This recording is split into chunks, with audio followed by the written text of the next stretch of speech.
اچھا بات ہو رہی تھی دیوی اور دیوتا کی. لیٹس گیٹ بیک ٹو جی. دیٹ. یس. یہ ساری چیزیں جو ہے یہ Hindu mythology and Egyptian mythology سے آتی ہیں. اور اگر دیوی آپ کے ساتھ اٹیچ ہو جائے, جیسے کہ فور ایگزامپل شہزاد بھائی جو ہے ان کے ساتھ دیوی اٹیچ ہو گئی ہے, ٹھیک ہے نا, اگر یہ کتنے بھی پاورفل سول ہو, ان کی ویک سول ہو یا اسٹرانگ سول ہو یا سول ہو یا نہ ہو, چیز یہ کہ یہ کسی اور عورت کے قابل آپ کو چھوڑے گی نہیں. یہ نہیں کہ مردانگی ختم ہو جائے گی, معذرت کے ساتھ کہہ رہا ہوں, جسٹ انفارمیشن کی چیز ہے. چیز یہ کہ آپ کا دل نہیں چاہے گا دوسری عورت یا اپنی بیوی کے پاس یا بہنوں کے پاس بیٹھنے کو, اٹھنے کو, بات کرنے کو.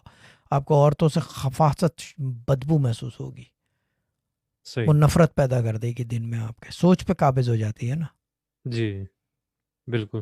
سوچ پہ قابض ہو جاتی ہے, یہ چیز ہے. اور پھر باقی یہ کہ آپ کو عذاب اللہ کا وہ دوسرے اور پیدا کرے گی, فائنینشلی ہر چیز ڈبونے لگ جائے گی. لیکن ڈبونے کیوں؟ کیونکہ دیوی بذات خود, جو دیوی ایک ایسا ہے کہ اتنے فالوورز ہیں اور وہ ظاہری بات ہے وہ مانتے ہیں ان کو, وہ اسی کی ہیلپ مطلب کرتی ہے, کہ وہ اسی ہیلپ کی کرتی ہیلپ ہے اور کرتی وہ ہے جو اس کو فالو کرتے ہیں. آپ اس کو فالو نہیں کرتے.